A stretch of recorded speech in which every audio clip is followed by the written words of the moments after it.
The porch that wouldn't back down. You need to get off the porch. This isn't your property, she screeched, pointing a trembling finger at me like she was about to cast a suburban hex. The only problem? I was sitting on my own front steps, sipping a hot cup of coffee, wearing a USMC hoodie, and wondering why a complete stranger thought she had the authority to evict me from my own house. I hadn't even swallowed my first sip when chaos decided to introduce itself. It was just another quiet Saturday morning in rural Alabama. The sun had barely crested over the pine trees, and the dew still clung to the grass like nature's version of a yawn. My dog, Scout, a golden retriever who'd long since decided barking was beneath him, was curled up at my feet. The air smelled of blooming jasmine and fresh-cut grass. And then she arrived. She came stomping down the sidewalk like a hurricane in pink, blazer, oversized sunglasses, and the signature haircut of someone who believes their voice is the final authority on all things. Clipboard in hand, chin lifted as though she were about to deliver a royal decree. I didn't recognize her. That didn't stop her from storming up my driveway like she owned every square inch of it. "Excuse me, sir," she snapped. "You can't just sit here like this." I blinked slowly, not out of confusion, but because I needed a second to process the absurdity. "Morning to you too," I replied. "And I can't sit where exactly?" She pointed at the steps I was currently enjoying my coffee on. "This is a common-use community entry point," she declared. "You're in violation of HOA Ordinance 12B, no loitering in shared zones." That's when I knew I wasn't dealing with someone operating in reality. Either she was completely delusional or had graduated from the University of Make It Up As You Go. I tried not to laugh. "Ma'am," I said gently, "I built this porch with my own 2 hands. The lumber store still sends me holiday coupons. This is my house, and we don't have an HOA here." She clicked her pen like it was a loaded weapon and thrust a sheet of paper at me. It looked like it had been printed from a PowerPoint presentation made by a bored 7th grader. Comic Sans font, clip art of a gavel, and some vague language about community enhancement compliance. "I am the interim president of the transition board," she said, chest puffed out, "and we are initiating compliance protocols." That sentence alone could have fueled a stand-up comedy special. I glanced at the paper, handed it back to her, and said flatly, "There is no HOA here. And even if there were, this isn't how anything works.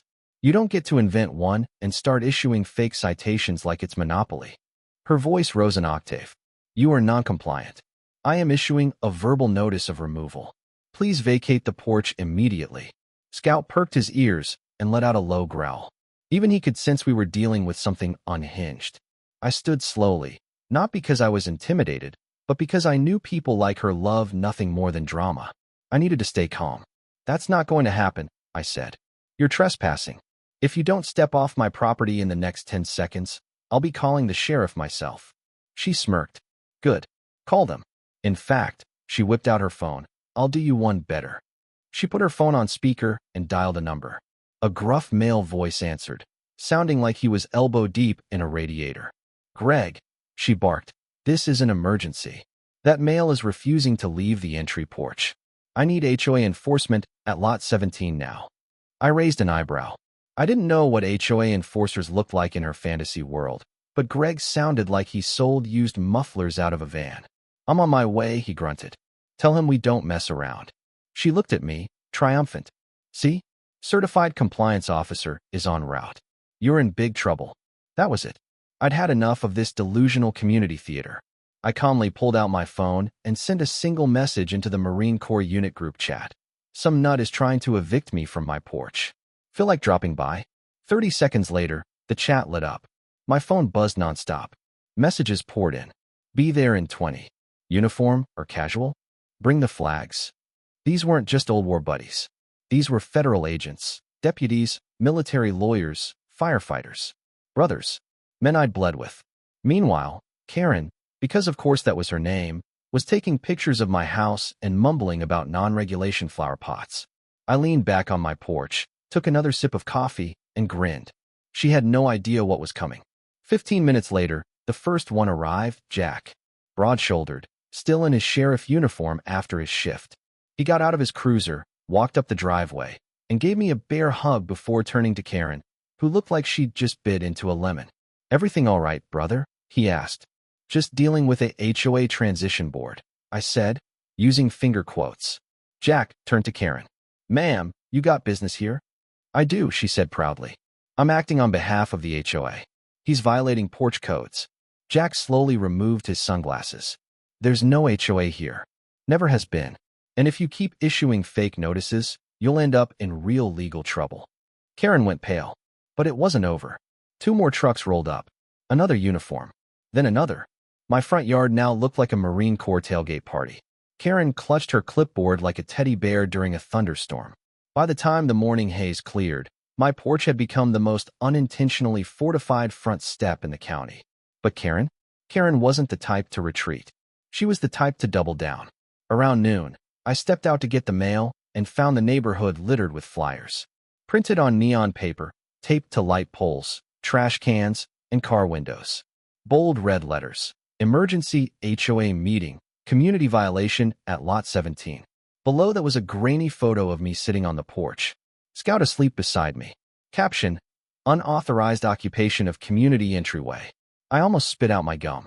She'd started a full-blown smear campaign. I handed one of the flyers to Jack. He squinted, chuckled, and shook his head. This lady's trying to start a dictatorship with a printer and a fever dream. The funniest part? The photo looked like it had been taken with a toaster. I was unrecognizable. Scout looked like a sack of potatoes. Then Greg showed up. Yes, that Greg. He rolled up in a beat-up sedan that still had a for sale sign in the back window. He wore a reflective vest, cargo pants, and a cap that read security in peeling letters. He strutted toward the porch like he was walking into a hostage negotiation. Sir, he began, adjusting his sunglasses, you've been officially flagged for non-compliance with HOA Civic Guidelines Section 3.2 regarding porch occupation and visual uniformity. Did you just say visual uniformity? I asked. Yes, sir. This porch doesn't comply with community harmony aesthetics. Jack wheezed and nearly spilled his coffee. Did you just insult a Marine's porch design? He took a slow step forward. Let me see some ID. Greg hesitated, then pulled out a laminated gym membership card. His name scribbled on the back. Jack looked at it, looked at me, and said, he's serious. I turned to Greg. Unless you're issuing a violation from the Department of Make-Believe, I suggest you take your clipboard and your lemon of a car and get gone. Greg stood there, glanced at Karen, who was filming everything, and mumbled something about documentation before retreating to his vehicle, which stalled twice before it finally left. 30 minutes later, real police arrived. Karen had called them, claiming unauthorized males in military attire were occupying public space. 2 cruisers pulled up, lights flashing. Karen ran to them like it was Christmas. One officer stepped forward. I greeted him calmly. Jack handed over his ID. And the second officer? It was Ryan, another Marine. We hadn't seen each other since deployment, but when he smiled, I knew. We shook hands. The officers huddled, then walked over to Karen. Her face fell. She tried to argue, tried to scream jurisdiction, but there was nothing left. That night, I started digging.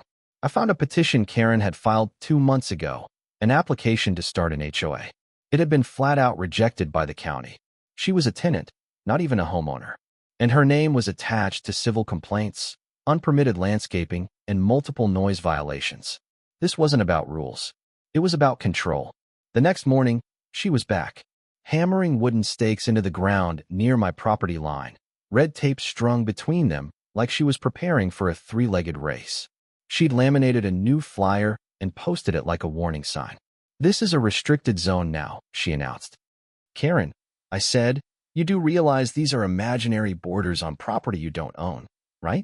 I'm acting president of the pending HOA, she said. This area is under review for public reassignment. It was like watching someone LARP their way into a lawsuit. I texted the group chat. Operation Porch Shield is a go. Assemble. Within an hour, 3 more Marines arrived. Mike, now a federal investigator, brought donuts. Tyler, cybersecurity expert, set up a drone. Evan, MP medic, arrived in uniform and planted a folding chair beside mine. Karen stormed back over. You can't gather here without HOA clearance. Mike stepped forward. You've been impersonating a government body. Want to see what a real violation looks like? Karen retreated. Later, she brought Greg again, this time with a new sidekick and a camera. This is an official neighborhood violation recording, Greg announced. Mike calmly handed him a cease and desist letter. Tyler filmed. Evan smirked. Greg mumbled, turned, and walked away. Karen shouted after him, but no one followed. Then, sweet irony, Karen's car, parked illegally over a hydrant and half on my lawn, was towed, called in by a retired firefighter neighbor. We all watched in silence as the tow truck disappeared down the street, Karen screaming behind it. It was poetic. After that, neighbors came out of hiding, waved, smiled, brought food. Someone left a note with a peach cobbler. Thank you for defending the porch. But Karen wasn't done. A week later, I got a legal notice. Karen was suing me for emotional distress, HOA obstruction, and military intimidation. She wanted $15,000 and my porch relocated. Our unit's JAG lawyer, Vince, handled it. Within 3 days, her complaint was tossed by the court. That should have ended it. But Karen staged a protest. 3 confused neighbors with glitter signs stood on the sidewalk chanting awkwardly. Then came the final blow. A real HOA from another neighborhood issued a cease and desist. She'd used their logo and falsely claimed a merger. Karen posted an apology video. No one watched. To celebrate, we installed a flagpole, raised the U.S. flag and the Marine Corps flag beneath it. Neighbors clapped. One cried. Karen watched from across the street, silent. Her landlord, after seeing everything, evicted her for bringing reputational and legal risk. The last time I saw her, she was loading a truck. She didn't look angry, just tired. I didn't gloat. Just sat on my porch, Scout beside me, coffee in hand. By dusk, she was gone. And for the first time in a long time, everything was quiet. But not empty. That porch became Freedom Watch. A place neighbors gathered. Cookouts. Stories. A projector movie night under the stars where everyone cheered when the flag went up. And one evening, a retired colonel showed up. He gave me a challenge coin. You reminded people what silent strength looks like, he said. I never forgot that. I built a fence. Put up a sign. Private property.